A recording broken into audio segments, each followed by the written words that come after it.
반갑습니다. 제가 구미는 처음 왔습니다. 근데 주님의 사랑으로 우리 먼 곳에 또 올 수 있게 하시고, 구미 지역에 복음이 일찍 들어와서 모임들이 연수가 깊은 걸로 합니다. 유서 깊은 이런 동네에 오게 되고 또 그런 성도님들을 만나뵙게 돼서 참 감사를 드립니다. 이민국 형제님하고는 젊어서부터 알아가지고 한 30년 됐어요. 교제하고 산 지가. 서울 쪽에서 있다가 또 구미로 와서 일하려고 이렇게 하는데 감사를 드리고요. 주님이 우리 구미 지역에 하나님의 은혜와 사랑으로 놀랍게 역사해 주시기를 바라는 그런 바람이 있습니다. 이게 저기 얼굴을 아래는 제가 마스크를 벗어야 어떻게 생겼는지 보실 것 같은데요. 네, 이렇게 생겼습니다. 주님께서 참 잘난 게 없는 그런 사람을 만나주시고 구원해 주셔서 행복한 사람으로 바꿔주신 것에 감사를 드립니다. 처음 방문했기 때문에 첫 번째 시간은 간증을 좀 드리는 게 좋을 것 같고요. 두 번째 시간에 말씀을 좀 나누도록 그렇게 하겠습니다. 이거 구원 간증입니다. 제가 좀 짧게 써놓은 거 읽어드리도록 하겠습니다. 내 어머니 유년 시절 세상을 떠나시고 내 아버지 청소년기에 세상을 떠나셨네. 하늘 아래 외톨이 된 서글픈 인생이며 모진 세월 헤쳐가다 울며 소리쳤네. 인생은 무엇이며 죽음은 무엇인가요? 하나님은 어디 계십니까? 제가 할 말이 많습니다. 불러도 대답 없고 찾을 수 없었도다. 돌같이 굳어지고 얼음같이 차가웠네. 마음의 문 굳게 닫고 친구도 없었도다. 사람들이 안 볼 때 눈물 많이 흘렸었고 세상에서 내가 제일 복이 없다 생각했네. 혼자서 모든 일을 결정하고 처리했고 인생에 상담자도 좋은 자도 없었나니 광야 같은 세상에서 목마르며 피곤했고 칠흑 같은 어둠 속을 정처없이 방황했네. 무거운 짐 등에 지고 어둠 속을 헤매길 때 한 줄기 광선이 나를 둘러 비추시고 짐이 무거우냐 내가 대신 지고 가나. 얘야 너는 나를 모르지만 나는 너를 안단다. 내가 너를 사랑하니 나를 의지하여라. 나를 찾아 만나주신 예수 그리스도 고집세며 교만한 자 버리지 않으시고 오랫동안 참으시고 기다리신 하나님께 내 모든 죄 회개하고 사랑의 주 영접했네. 옛사람은 장사되고 새사람이 살았도다. 주 안에서 찾게 된 안식과 평안이요 주 밖에선 외톨이요 모와 같은 인생이나 주 안에선 모두가 한가족이로다. 주님 피로 맺어진 영원한 형제관계 하늘까지 이어질 사랑의 관계이니 진실한 형제사랑 주 안에서 경험하며 교회에서 사랑 먹고 무럭무럭 자랐도다. 교회는 하나님의 집이요 학교로다. 영광스러운 교회에서 말씀으로 양육받아 주님의 발자취를 기쁨으로 따라가며 한 걸음 한 걸음 천성향에 나아가네. 인생의 조언자요 상담자를 찾았나니 불안, 근심, 모든 걱정 주께 맡겨도다. 신경쇠약 걸릴 만큼 피곤했던 인생이 진정한 평안 얻고 참 평안 선전하네. 나에게 찾아오사 눈물 닦아주시고 그 품에 안으시고 위로하신 나의 주님 예수 그리스도 나의 주 하나님, 오늘도 예수님께 사랑 고백합니다. 사랑 안에 두려움이 없으니 온전한 사랑이 두려움을 내어줬고 내 안에 밝은 빛을 채우셨으니 심판은 지나갔고 참 희락이리로다.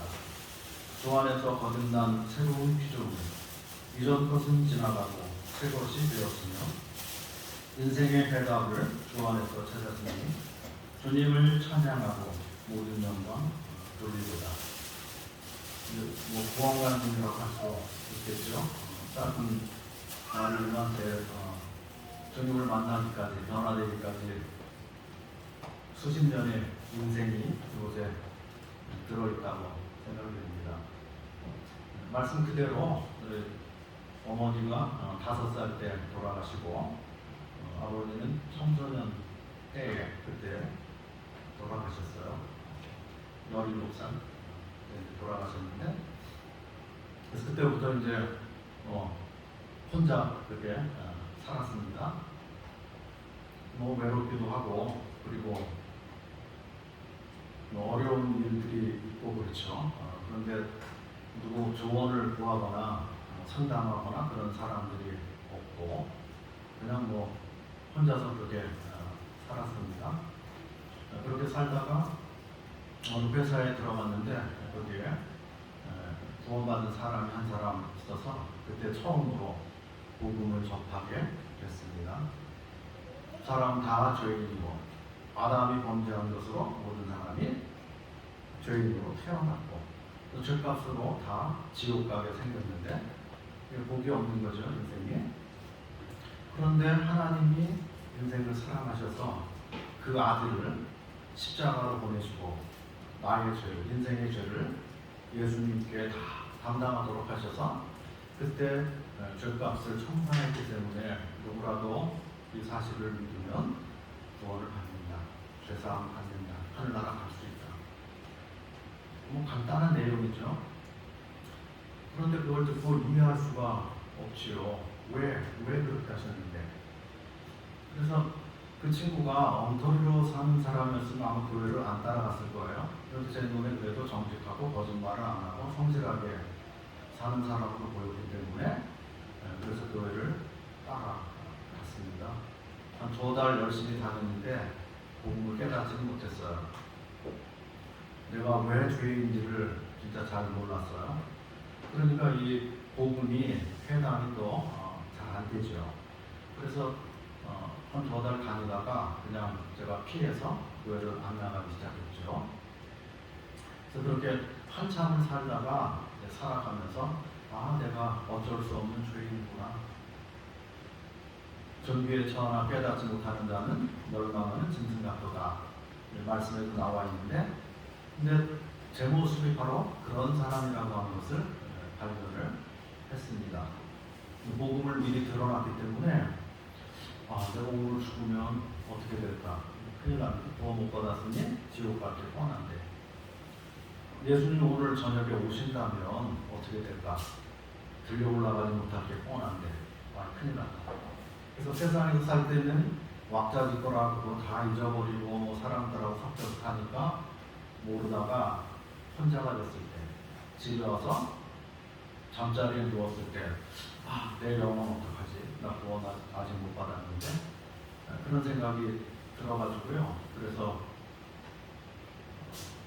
구원 받으라고 그렇게 하고 뭐 사랑으로 대해주고 했는데 그 교회 성도들의 그 사랑의 손길을 뿌리치고 도망쳐서 한참을 살다가 그때는 용기가 생겼어요. 내가 돌아갈 곳은 그곳이다. 세상에 수많은 교회가 있고 수많은 사람들이 예수님 믿는다고 하는데 저기에 한 30명밖에 안 보이는데 근데 그곳에 진실한 사람들이 있다. 내가 그곳을 가야 돼. 그래서 밤에 그 친구들을 찾아갔어요. 제관을 간 거죠. 처음에는 이끌려서 갔는데 2번째 갈 때는 제가 자유로 간 거예요. 얼마나 반가워하고 좋아하든지. 그렇게 해서 그 다음 주부터 교회를 다니고요. 주님께서 제가 다니는 직장에 계속 형제들을 두셨어요.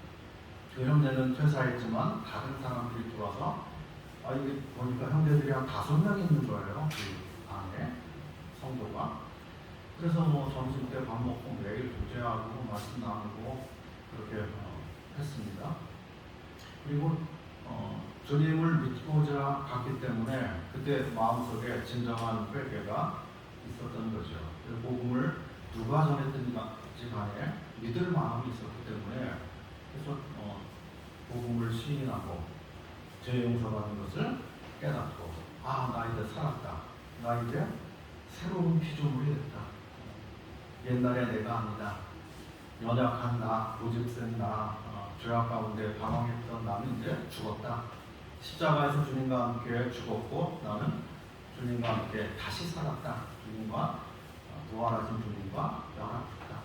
나는 주님 안에 있고 주님은 내 안에 있고 내가 이제부터 살아가는 것은 주님의 영광을 위해서 사는 거다. 주님이 나를 위해서 십자가를 지시고 내 생명을 대신하시고 나의 죄값을 다 내주시고 내 대신 나무에 매달려서 저주를 받으셨고 그리고 아무도 나를 또다시 죄인이라고 송사할 수 없도록 완벽하게 단번에 영원히 내 죄를 처리해 주셨기 때문에 나는 이제 주님만 알고 교회만 알고 성도만 알고 복음만 알고 내가 이 땅에 사는 것은 주의 영광을 전하는 것이기 때문에 내가 직장에 있으면 그 사람들에게 복음을 전하며 살리라.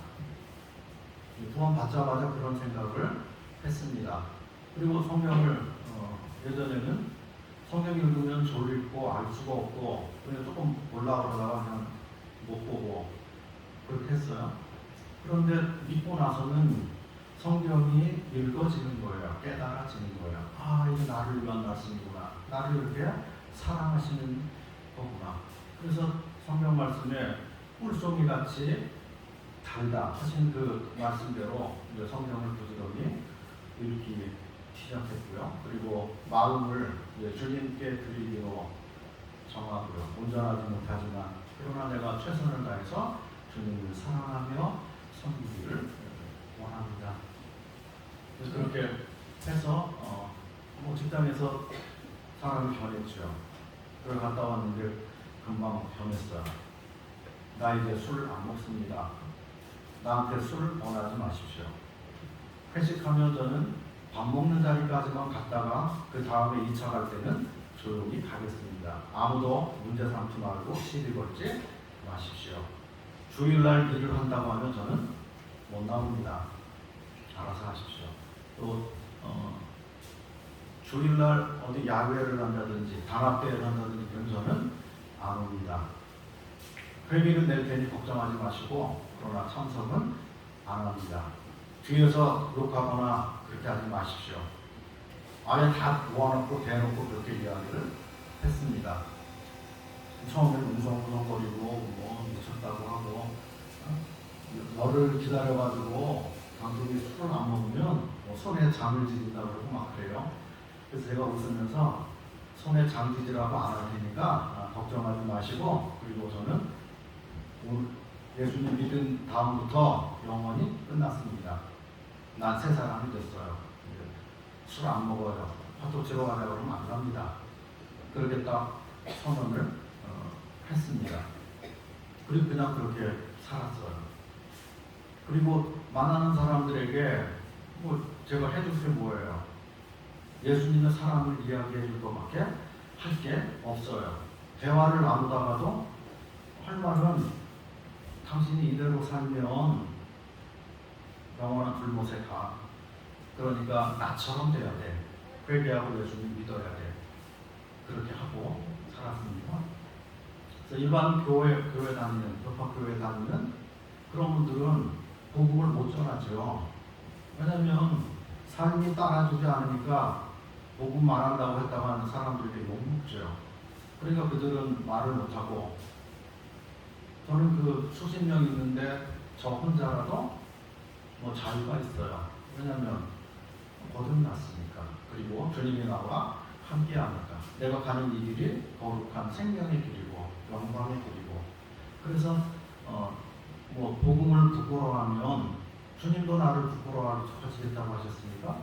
그래서 바울이 깨닫고 성경에 말한 것처럼 나는 부득불 복음을 전하기 위해서 부름을 받았다. 그래서 그냥 만나는 사람들에게 복음 전하는 일을 그렇게 했습니다. 그래서 잘하냐 못하냐 능력이 있느냐 성경을 많이 아느냐 그거보다 더 중요한 게 정말 그 마음에 주님을 사랑하는 마음이 있는가, 구원의 확신이 정말 있는 건가, 주님이 나와 함께하는 것을 내가 정말 아는 건가, 그게 중요한 일이라고 생각이 됩니다. 그래서 그리고 나서 이제 1년 후에 결혼을 했습니다. 뭐 그 이야기 다 하려고 그러면 밤새도 못합니다. 그냥 그때 결혼을 하고요. 주님의 은혜를 베푸셔서 아이를 하나 낳게 하시고요. 근데 저 구원받던 해에 제가 27살 때 구원을 받았는데, 그때 제가 다니던 교회는 인천 교회였었고요. 그때는 뭐 식구가 그렇게 많지 않았죠, 옛날이라. 근데 그때 학생들 그 학생 잡지 거기에 성도들에게 앙케이트 그걸 했어요. 거기에 내용이 하나 있는데 10년 후 당신의 모습은, 그걸 이제 쓰라는 거예요. 그래서 제가 그때 27살에 구원을 받았는데, 구원받고 나서 형제가 10년 지난 다음에 내가 37살인데 그때 내 모습이 어떤 모습일까를 상상해서 쓰라는 거예요. 그래서 그때 거기다가 시골 교회 장로 그렇게 썼어요. 근데 뭐 사람들은 그런가 보다 그렇게 했겠죠. 근데 그걸 누가 보셨을까요? 주님이 보셨죠. 주님이 아셔요. 주님이 기억하십니다. 그리고 저는 잊어먹고 그냥 생활에 충실하게 하려고 직장생활 열심히 하고, 교회생활 열심히 하고, 결혼했으니까 또 가정생활 열심히 하고 그렇게 살았습니다. 근데 4년이 지난 다음에 31살이죠.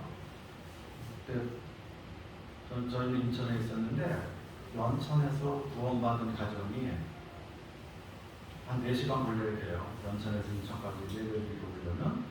근데 한 가정이 인천으로 다녔어요. 1년 7개월을 다녔는데 성도들에게 많은 위로가 됐죠. 그 멀리서 새벽 차를 타고 와서 예배를 드리고, 그리고 저녁 집회까지, 저녁은 아니고 오후 집회까지 하고 4시에 끝나서 가면 거의 밤중에 들어가는 거잖아요.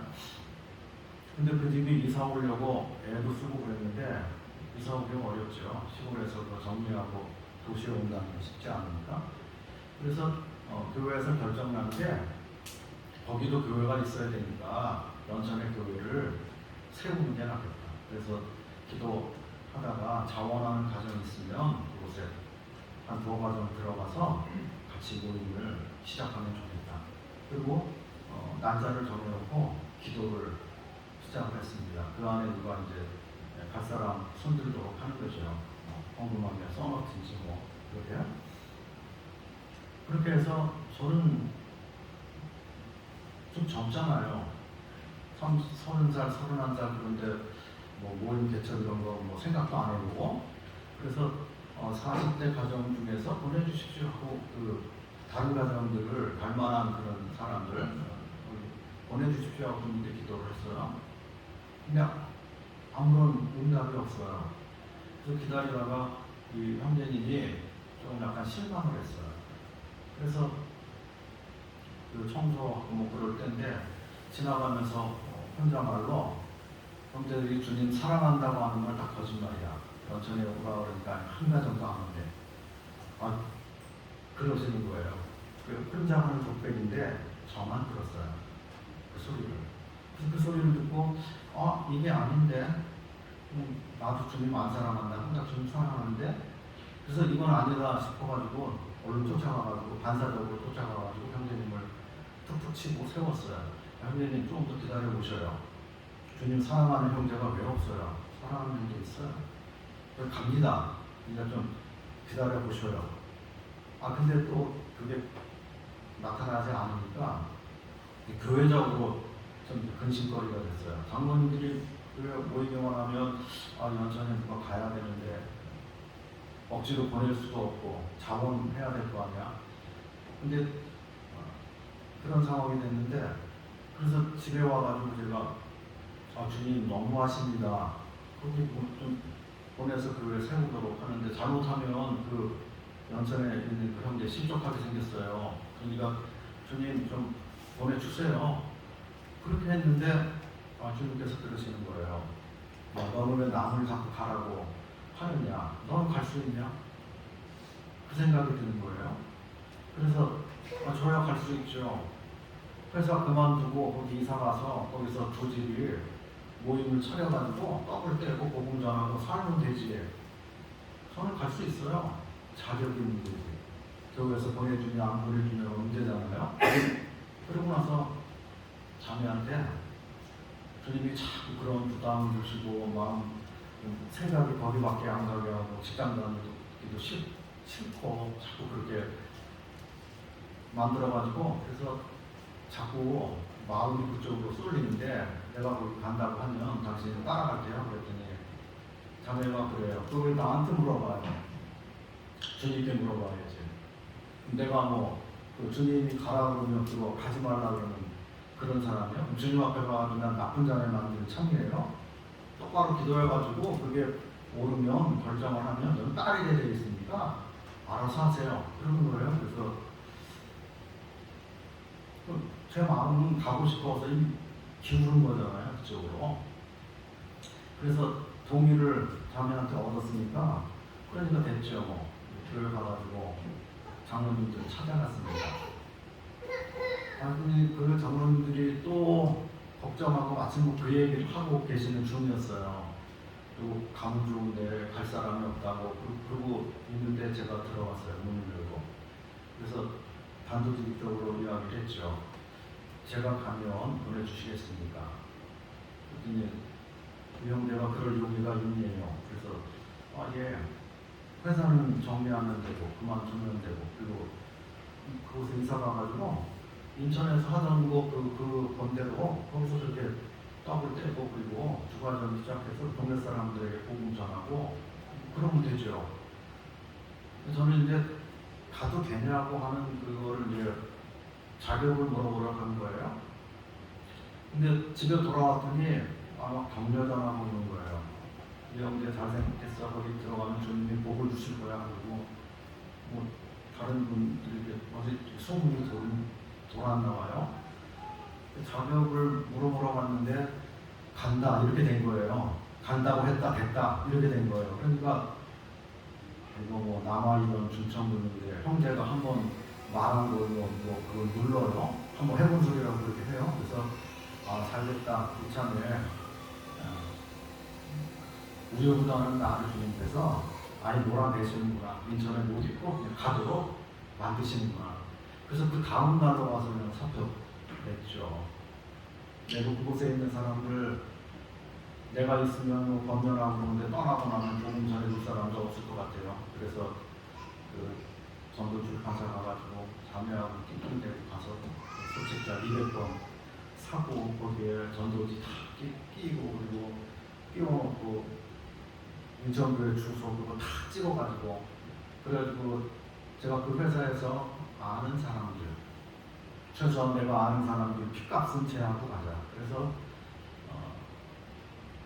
그걸 일을 안 하고 하루 종일 그거 갖다 주고 얘기하고 하면 안 되잖아요. 하루에 15명, 30명, 20명 이렇게 해가지고 시간을 두고 일을 빨리 해놓고 가가지고 사람들에게 하고 또 와서 좀 하기 일하고 이게 날 며칠 그렇게 해가지고 이제 다 핏값을 제한다고 하고 그리고 떠났습니다. 떠나서 부가적인 시작을 했는데 참 행복하고 감사했어요. 미지의 세계를 떠나가는데 불안한 마음이 하나도 없는 거예요. 애 젖먹이 하나 갔어요 그때. 그런데 그때 사람들은 도시에서 시골에서 도시로 나오는 판인데 도시에서 누가 시골로 들어가냐고 그러고 부모는 저주 와서 가지만 애야 무슨 고생이냐고 하면서 그래요. 근데 그런 소리가 하나도 안 들려요. 왜냐하면 별 걱정 다 하시네. 주님이 알아서 하실 건데 주님께 드렸는데 우리를 드린 것만이 아니고 그리고 애도 주님께 드렸는데 주님이 알아서 하시지. 그래서 발걸음이 가벼웠어요. 그곳에 가서 살고요. 고생하는 삶을 살긴 살았지만 행복했습니다. 왜냐하면 구원받는 사람들이 생겨나니까요. 이건 좋아요. 그리고 신앙생활이고 교회를 세운다고 하는 이런 것이 대가 없이 되는 게 하나도 없습니다. 주님이 십자가를 지시지 않았다면, 고난을 피하셨다면 우리가 어떻게 구원을 받아요?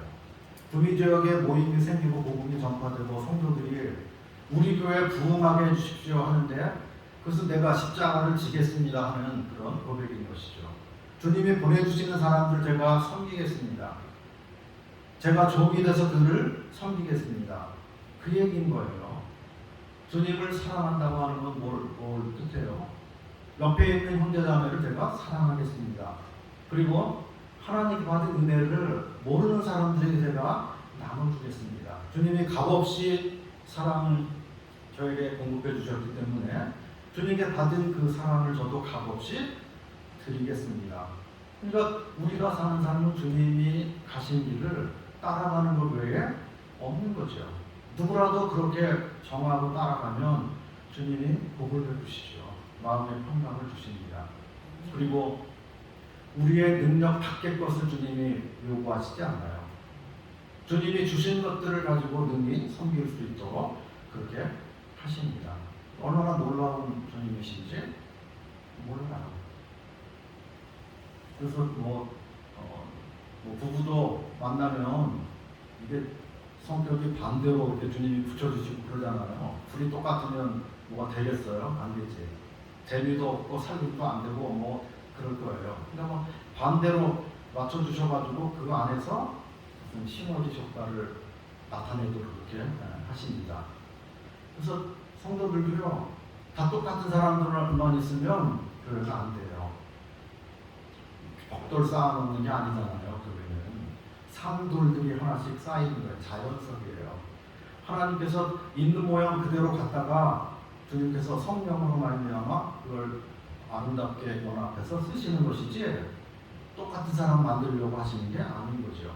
그래서 우리는 잘못하면요, 상대방을 내 마음에 맞게 고치려고 해요. 근데 그거 헛수고입니다. 그렇게 할 필요가 없어요. 자기 생긴 그대로 그 모습을, 개성을 가지고 하나님 그것을 없애버리는 게 아니라 그 개성을 가지고 그리고 아름답게 변화시켜 가시는 거죠. 우리를 조련해 가시는 분이시죠, 주님이. 그래서 내 마음에 안 들고 나하고 막 뭐가 안 맞고, 근데 하나님께서 그렇게 붙이셔요. 동역자도 그렇게 붙이실 때도 있어요. 그것을 통해서 나하고 반대 성향 가지고 나와 전혀 다르게 생각하는 그런 사람을 통해서 연단받도록 하십니다. 그래서 그때는 그게 고생스러운 일이고 눈물 나는 일이고 기도해도 응답이 없고 고생하고 그러는데 시간이 지난 다음에 보면 하나님께서 나를 세우시려고 그렇게 한 거구나. 나의 연약한 사람 그 마음을 강하게 하시려고 그렇게 한 거구나. 다윗의 조련자가 누구예요? 사울이죠. 야곱의 조련사는 누구예요? 라반이죠. 야곱이 약삭 빠르고 그렇게 속여먹고 하는 사람인데 한술 더 뜨는 외삼촌한테 가서 고생을 실컷 하지요. 그리고 인생 그 수업을 합니다. 주님이 나중에 이스라엘로 만들어서 복을 베푸시고 쓰셔야 되기 때문에 그렇게 한 거죠. 다윗을 사울의 그 손길에 거기 집어넣어서 도망다니며 그 고생을 누리했죠. 그러면서 그 광야를 배회하면서 다윗이 하나님을 배우는 일을 하잖아요.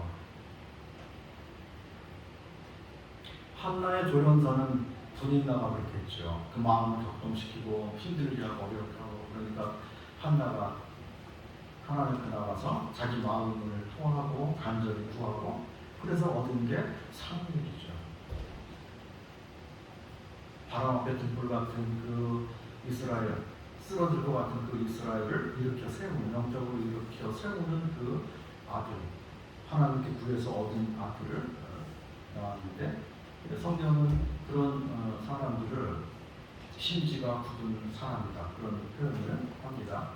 그래서 그게 그냥 되는 게 아니고 주님께로부터 연단 과정을 거쳐서 주님이 쓰시고자 하는 그런 장세의 도구로 그런 일꾼들을 만들어내시는 것을 보게 됩니다.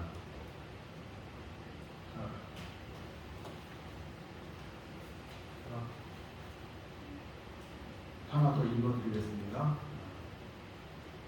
내 인생의 아름다운 부탁을 기억하며. 이게 제목이에요.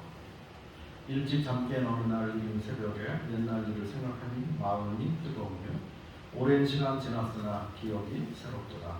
주의 뜻을 받들고 기쁘시게 하려고 내 인생의 중대한 결단을 내리고 31살 젊은 날에 연천으로 떠날 때 모임의 장로님이 밥 사주며 격려하기에 이 형제가 오랫동안 기억하기 바라오. 목자가 양을 낳는 것 아니요 양이 양을 낳는 것이니 형제는 부디 양을 치는 목자가 돼서 양을 칠 때 어려운 일 많이 만날진데 부탁하건대 그대는 스펀지처럼 돼서 송곳으로 찌르던 대못으로 찌르던 아무 일 없는 듯 주의 일을 하시오.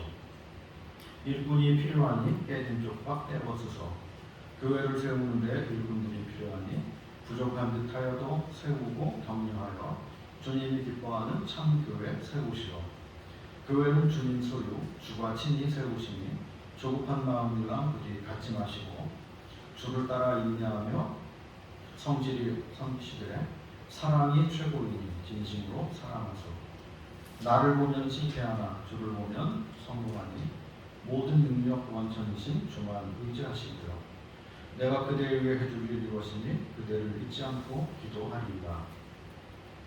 양을 미리 가운데 보내는 목자의 심정일세. 우리 주님 많이 닮은 아름다운 모습일세. 마음에 감동받고 내 눈빛을 보였었네. 그때는 그 말이 무슨 말인지 몰랐고 예 하고 대답하나 번성 대답하였지만 세월이 흐를수록 깨닫게 되는도다. 주께서 오랜 시간 가르치시고 인도하사 여전히 교회에서 일하게 하시나니 주께 받은 은혜가 태산보다 큰 일이다. 물은 위에서 아래로 흐르나니 주께 받은 그 사랑은 흘러가게 하소서. 부모님께 받은 사랑 다 갚지 못하고 그 사랑 자식에게 흘려보내듯 믿음의 선진들의 받은 사랑들 믿음의 후대들에 흘러가게 하소서. 내가 주님 나라 갈 때까지 이 땅에 사는 동안 주께서 말씀하신 좋은 목자 되고 싶네. 양들을 먹이고 세우는 좋은 목자 되고 싶네. 주님을 닮았던 믿음의 선진처럼 신앙유산 후대에 남기게 하시며 아름다운 복음을 남기게 하소서. 떠날 때 실제로 장로 형제님이 세 가지를 부탁하는 것을 나중에 생각하며 그리고 쓴 것입니다. 그래서 연천에서 12년 동안을 있었습니다. 작은 곳이니까 성도가 모여야 20명, 많으면 30명, 줄어들면 20명, 그렇죠. 고생 많이 했겠죠. 알바도 하고, 뭐도 하고, 뭐 여러 가지 그렇게 했습니다. 그러다가 위기 상황이 있었어요. 같이 있었던 그 형제님하고 이렇게 뭐가 성격이 반대고 뭐가 잘 안 맞아가지고 그래서 갈등도 하고 고생도 하고 그렇게 하다가 그 형제님이 다른 데로 가셨어요. 그 집을 보고 그 집 때문에 왔는데 딴 교회로 가시고 거기 가족들 뭐 관계된 사람들 해서 가니까 9명 남고 다 없어졌어요. 공무원들이나 뭐 군인들이나 거기 와서 섬겼던 분들도 그때 일시에 하나님께서 딱 원래 있던 대로 다 원위치시켰어요. 보냈어요. 그렇게 해가지고 진짜 이제 거기서 구원받은 사람들만 딱 남은 거예요. 저희하고 저희 전도에서 구원받은 사람들 그렇게 남았는데 자매는 그때 너무 지쳐가지고요. 먼저 누웠어요. 그랬었어요. 탈진 돼가지고 이렇게 열심히 하고 섬기고 봉사하고 했는데 돌아오는 게 결국 이건가? 그리고 해가지고 막 힘들어가지고 그랬었어요. 그런데 주님 놀라우셔요. 교회가 주님 거기 때문에요. 사람 게 아니라 그래서 그렇게 된 다음에 구원의 역사를 또 일으키시니까 우리가 살았어요. 구원받도록 하시니까. 그래서 교회가 다시 힘으로 또 세워지고 그러다가 이제 의정부로 나오게 됐어요. 왜냐면 살긴 거기 살고 그러는데 구도자는 의정부에 있어요. 의정부에서 자꾸 열매가 달려요. 그래서 전도하러 의정부 나오고 그렇게 해서 하다가 뭐 몇 사람 구원받고 침례받고 그쪽으로 다니다가 그러다가 의정부로 나가서 섬기는 게 낫겠다. 성도들을 위해서 그렇게 결정을 하고 그리고 이사를 나왔습니다. 20여 년 전에 나왔어요. 2001년도니까 21년 됐네요. 나온 지. 근데 의정부에 나오면서는요. 연천에서 12년 있을 동안은 제가 뭐 알바도 해야 되고 자매도 알바하고 막 그러면서 뭐 생활비가 없으니까 그렇게 했는데 막 보답했죠. 그런데 의정부로 나가면서는 주님께 그렇게 기도를 했어요. 주님, 의정부에 나가면 저 이제 일 안 하고 그냥 죽이 되든 밥이 되든 주님이 먹이시면 먹고 안 먹이시면 굶고 주님 알아서 하십시오. 일 안 합니다 이제. 그리고 의정부로 나왔습니다. 그리고 21년째 그냥 그대로 삽니다. 근데 더 나아요. 제가 일할 때보다 마음도 편하고 그리고 자유가 있잖아요. 성도들 무슨 일 있으면 얼른 달려갈 수 있고 모든 일을 교회와 주님 일에 우선으로 이렇게 해왔기 때문에 안 됩니다. 뭐 시간이 없습니다. 이런 일을 이제 할 필요가 없죠. 그런 얘기를 우선이죠. 성도 일이 우선, 교회 일이 우선. 그래서 그렇게 사는데 부지런하지도 못하고 뭐 영민하지도 못하고 열심도 부족하고 똑똑하지도 못하고 형광등처럼 꺼졌다 들었다 왔다 갔다 하고 이렇게 뭐 머리가 휙휙 돌아가가지고 뭘 잘하고 막 뭐 그러지도 못해요. 그런데 하나님의 은혜가 얼마나 놀라우신지 교회는 자꾸 부흥되도록 그렇게 하셨어요.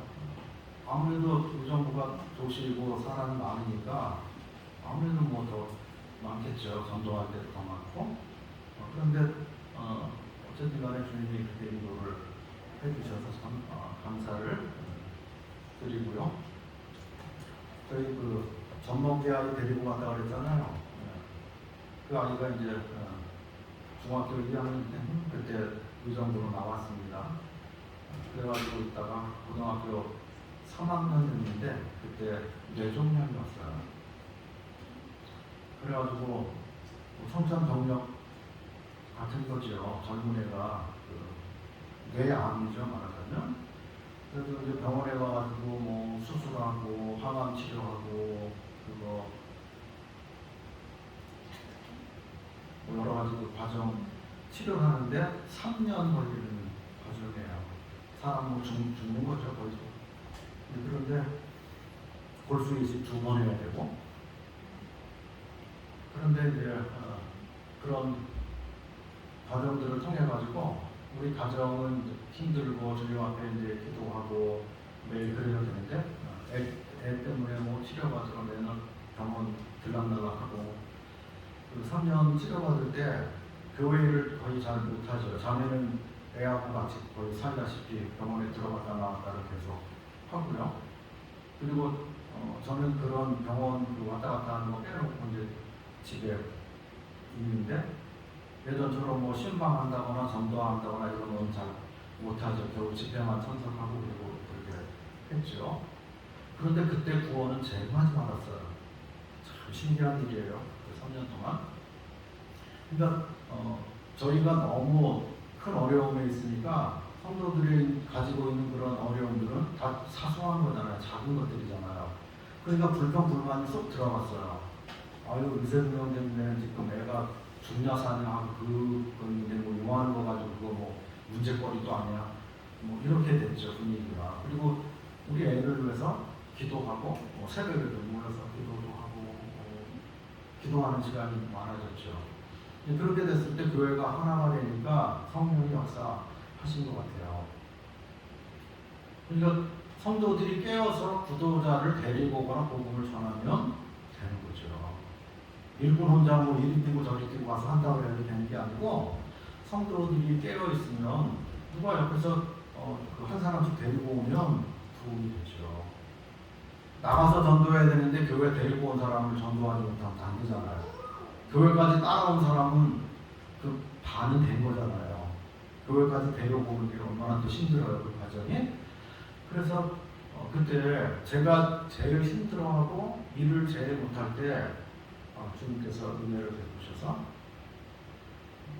7명 구원받고 11명 구원받고 6명 구원받고, 그러니까 그 애 아픈 동안에 모임 장소를 한번 옮겼어요. 왜냐하면 좁아가지고 안 되니까 그 아픈 과정에서 또 뭐 딴 데 알아보고 공사하고 그렇게 해가지고 한번 옮겼습니다. 그래서 그때 주님께 배운 것은 교회는 하나님의 것이구나. 인간의 것이 아니고 사람의 것이 아니고 인간 아무리의 것이 아니고 하나님이 주인이시구나. 그걸 배우고요. 그리고 그 아이는 이제 소천했습니다. 25살 때 소천했는데 주어진 시간이 다 되는 것 같아가지고요. 뭐 다 하진 못할 것 같고 하나만 읽어드리겠습니다. 이게 제목이 아빠 울지마 엄마 미안해. 무남동력 외딸로 정성다의 기름여식 19 꽃다울 때 중병에 걸렸도다. 소아암, 뇌종양, 피비 난치병이었네. 수술하기 전날 밤 병실에 들어가 위로할 말 생각 안 나 심이 올라갈 때 아이가 내 손잡고 내 눈을 보며 하는 말, 아빠 울지마, 나 때문에 울지마. 나는 아빠 눈에 눈물 나는 게 제일 싫어. 아빠 나 수술 잘 될 거야. 우리 주님 계시는데 뭐가 걱정이야. 죽어도 다시 살고 천국 백성 되었잖아. 제 어미 손을 잡고 딸아이가 하는 말, 엄마 미안해, 정말 미안해. 난 평생에 엄마에게 좋은 딸이고 싶었는데 애구 이젠 엄마를 실컷 고생시키게 생겼네. 그렇지만 엄마 슬퍼하지 마. 나 구원받는 주님의 자녀잖아. 걱정할 필요 없고 우울할 필요 없어. 다 잘 될 거야. 우리 주님 계시잖아. 겉으로는 웃었으나 속으로는 울었다네. 부모를 위로하려는 속이 꽉 찬 아이. 제 속은 얼마나 힘들고 아팠을까. 최악의 상황에서 믿음을 보았도다. 부활의 예수 생명 위대한 인물일세. 아이 속의 믿음 보고 큰 위로 받았도다. 어린 내가 어른보다 낫구나. 나는 참 겁쟁인데 너는 용감하구나. 6년간의 투병 생활 꿋꿋하고 의연했네. 수년간의 고난 속에 원망 불평 못 보았고 몸에 부활 믿으며 부모 위로 힘썼나니 너는 참 훌륭한 믿음의 용사였도다. 25 젊은 날에 우리 곁을 떠났지만 너는 영원히 우리 마음에 살아있고 조만간 천국에서 만나보게 되겠구나. 25년간 우리는 천사와 살았구나. 하나님이 맡기셨던 아름다운 선물, 너와 함께 했던 나날이 얼마나 좋았던지 아름다운 추억들이 미소짓게 하는구나. 우리는 이 땅에서 잘 살아야 하겠구나. 내 목까지 열심히 잘 살아야 하겠구나. 믿음으로 주의 영광 어두운 곳에 드러내며 내 목까지 열심히 잘 살아야 하겠구나. 주님만 사랑하며 잘 살아야 하겠구나. 시간이 없어서 여기까지 하고 쉬었다가 2부